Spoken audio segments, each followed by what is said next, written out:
Dis donc Internet, cette semaine, avec ma chaîne YouTube, je viens de franchir le cap des 100 000 abonnés. Et je suis très content. C'est pour moi, vraiment, ma vie est réussie. Je pense que ta vie est réussie à partir du moment où tu as plus de fans que René Lato. Et je viens de passer ce stade-là. Alors, les 100 000 qui me suivent, c'est que des gens cool. Et j'adore ça, je vous dis pourquoi, parce que depuis un certain temps, je me suis rendu compte qu'il y a un jeu qui s'est mis en place sans que je sois au courant. Et il y a des gens qui font des blagues pendant mes tournages. C'est-à-dire qu'il y a des gens qui viennent les jours des tournages, ils le savent, et ils font des trucs. Là, par exemple, il y a pas longtemps, il y a des mecs qui ont fait des dabs. Et moi, je me rends pas compte, je suis en train de parler, tu vois. Et au montage, après, je vois deux mecs qui font... C'était genre il y a 3 semaines, il y a un mec qui a mangé des chips. Il a vu tout le spectacle pépère, il était assis, puis à un moment, la caméra est arrivée, il a fait... Ah. Improbable. Et alors ma préférée, alors celle-ci mais de loin, j'aimerais comprendre vraiment si tu regardes cette vidéo, explique-moi ce qui s'est passé. Il y a une femme qui a fait un YMCA dans la salle.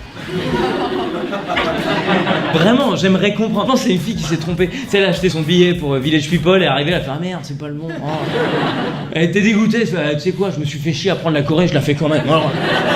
Et des fois, je te jure, j'ai l'impression d'être le journaliste qu'on envoie sur les Champs-Élysées le 31 décembre. C'est un qui fait ah bah voilà, bah écoutez, je suis sur les Champs-Élysées, l'ambiance bat son plein avec des mecs derrière. C'est très sympa, en tout cas, c'est animé. Voilà, bah écoutez, non, écoutez, laissez-moi tranquille, je fais mon travail. L'ambiance, donc comme je vous le disais, est vraiment cool et dans quelques secondes, nous allons fêter la nouvelle année. 5, 4, non, pas dans le cul, les gars, attendez. Et puisqu'on parle de cul, du coup, peut-être vous l'avez vu, cet article magnifique du mec qui est mort sous 6 tonnes de magazine porno. Tu inventes cette histoire. J'invente pas, il y a un japonais de 50 ans qui s'est retrouvé mort sous 6 tonnes de magazines porno. C'est-à-dire que chez lui, il avait 6 tonnes de magazines porno. C'est chaud quand même, hein. Bah même à justifier, tu vois, quand t'as des lapins en porcelaine, c'est déjà compliqué, t'es obligé de dire non mais ils ont chacun une histoire, hein. Là celui-là, c'est ma première femme qui me l'a offert, là c'est quand on est parti au Portugal. Tu vois, mais là c'est des magazines porno, bah, ils ont chacun une histoire, hein.